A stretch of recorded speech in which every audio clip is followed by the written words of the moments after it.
Hello and welcome. It's time for Kit Review. Sit back and relax. Okay, I'm going to let you know this is the kit that started this whole channel. I'm extremely excited it finally got here. I ordered this back in November. It finally arrived and I am super excited. Like I said, this has inspired me to start this channel. I'd been out of the hobby for a very long time and I started to look around and I saw this kit and I said, this is awesome.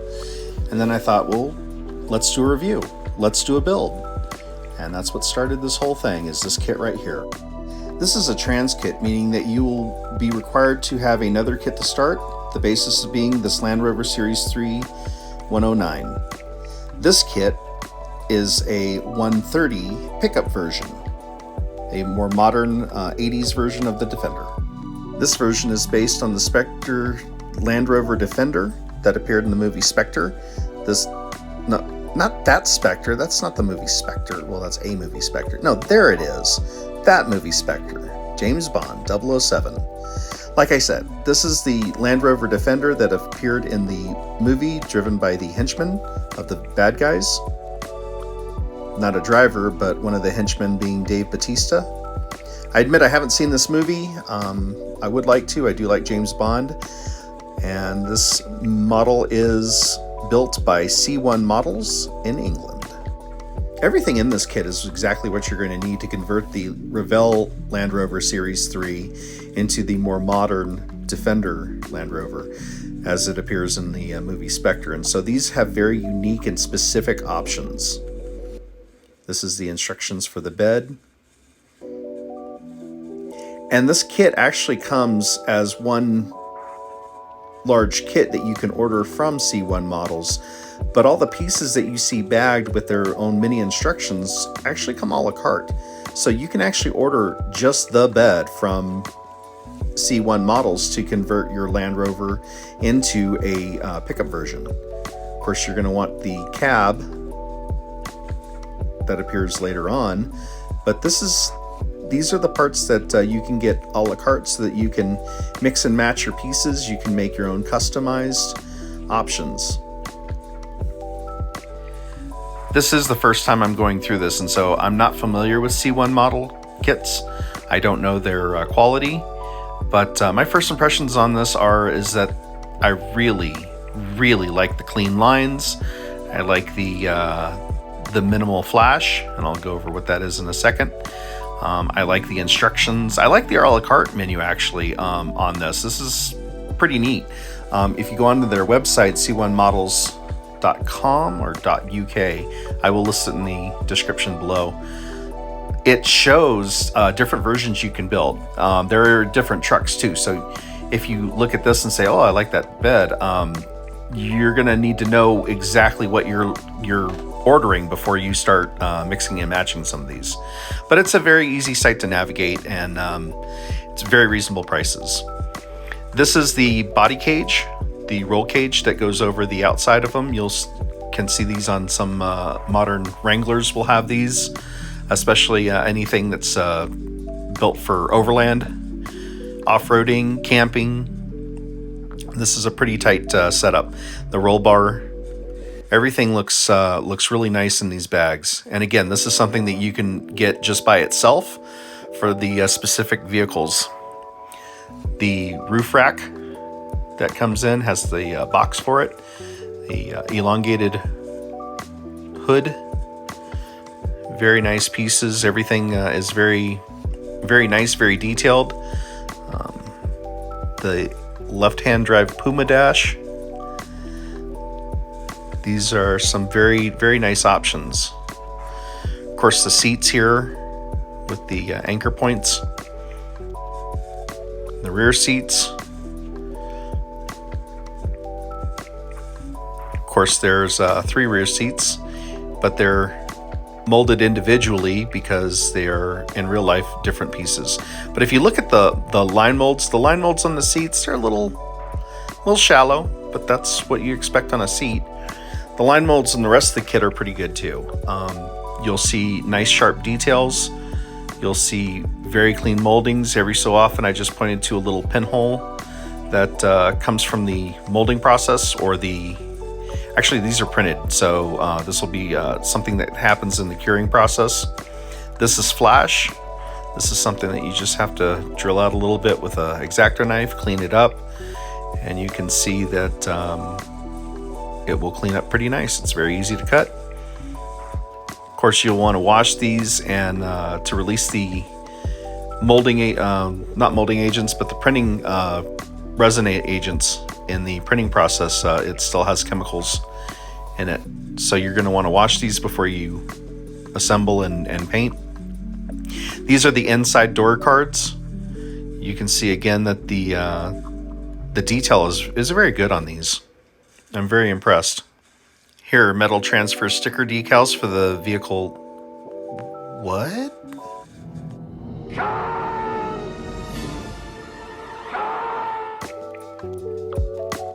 Who let that clown in here? Anyway, so here's some more photo etch pieces. These are very nice done. This is a diamond plate for the hood, for the side steps, for the lower part of the body along the sides. Here's some grills. Slide them in under the roof part, and it'll have a very neat layered look when it's done. And you can leave this finish natural, which is recommended. It looks fantastic in the natural finish. You can also paint it black, which is what it looks like on the Spectre versions. I actually have a specific idea for this in mind that's not going to be the Spectre versions. I have optional pieces that I'd ordered with this, but I will be using some of the pieces here and there to make my own version. You'll see that when we get to the build.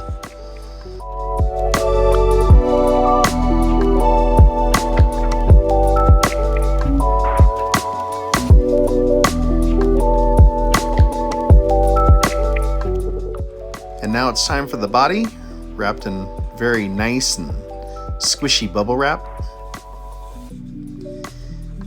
And looking at this, I am not disappointed one bit. This is a beautiful, beautiful cab.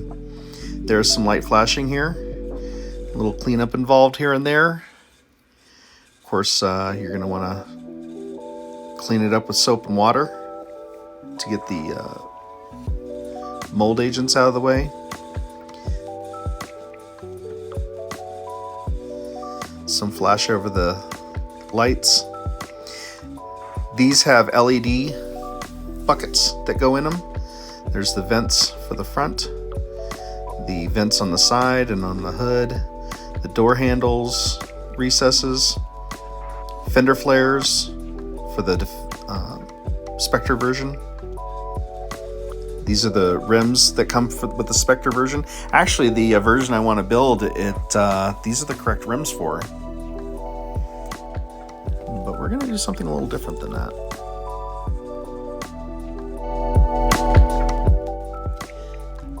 The kit does come with some clear pieces for the rear parts of the cab. The other glass pieces are included in the donor kit, the Revell. A grill option for the front. That is not what I'm going to use, but it's really cool to have. A breather snorkel. The front and rear axles. What's that? These are your LED buckets. They have smaller versions for the top. So you can go off-roading with your KC lights. Door handles. The rear bumper, step bumper, and the steps for the sides. Another high quality option on this is the front bumper and winch. You put it on there after you turn it over. The winch sits right there in that recess. This is a Warner style winch. It has the tow cable, the badges, the hooks, Everything you need in photo etch. Looks really nice, really high quality. Almost looks like you could turn it on when you're done, I'm sure. As well as the skid plate for the engine. It's another really nice touch. It's a very high quality, very beefy looking vehicle when you're done. You've got the brush bar for the grill. It has the Defender name molded into it. Again, these are pieces that I won't be using, but it's really nice to have on there.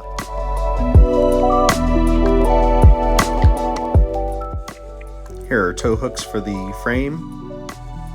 There are hinges for hooks for the bumper. Very nice finish on all these. Will clean up well after you remove them from the mold. Different kind of sprue for a different kind of manufacturing process.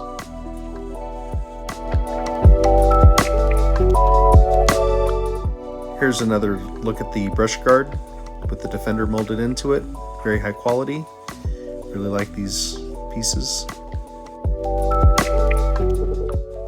These are the optional pieces that I bought to go along with this kit. These are going to make it into the option that I want to make it into, not the Spectre version. An optional air cleaner snorkel for the side. I'm not sure exactly which one I'm going to use right now. I'll have to look at my reference photos. The new grill. This is something that I ordered. Now this bumper right here, I reached out to C1 Models and told them that I was looking for this specific bumper. And Chris at C1 Models said that he would make it for this specific build.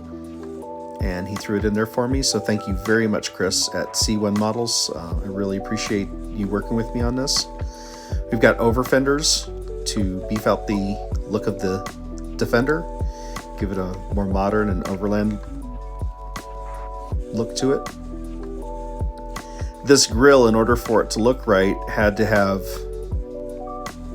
these over fender headlight buckets. Now this is the version that I'm going to build, so I'm going to be using these headlight buckets and the grill. This might not be to everybody's taste, especially since the grills and the bush bar that it's included with the kit is very nice and high quality and looks nice, but this is the specific truck that I was looking for. Here's another pen hole from the printing process, possibly from the curing process. It doesn't matter, a little putty will fix that right away, sanding it back. Here's a mock-up of what it would look like with the truck bed. Looks very nice. I like the overall look. And now my final thoughts. Again, this is the first time I've ever ordered a C1 Models trans kit or full kit, and I'm very impressed with this. This is a really high quality kit. It's an extremely good price. Very good price, even with the options added in. If you buy it a la carte, I will say this, the price runs up very quick. So the Spectre kit is the way to go, and then if there's something in there that you're not sure of that you want, then go through the website to the a la carte options and pick and choose which ones you want. Do you want the truck? Do you want the two-door Jeep version? Do you want the four-door SUV-like truck? Do you want the four-door cab with the shortened truck bed? There are a lot of options. You are going to have to do a little research on Land Rover Defenders to find out what wheelbase options there are and what versions there are. It's a very easy process. Go on Wikipedia, Google, search some of these, but this is a really good kit overall. And there you go. This is the inspiration for that random model. Now, the version I'm making, I got these rims from Scale Model Addicts from eBay. You can also follow them on Instagram. I will link that down in the description. There are 5 of them. I plan on putting a spare tire in the bed, and they're molded in 2 parts, the rim and the tire, so that you can paint them easier. The rim will receive a 2-tone finish with bronze and gunmetal. You will see that in the full review build. And it will look really good when it's done.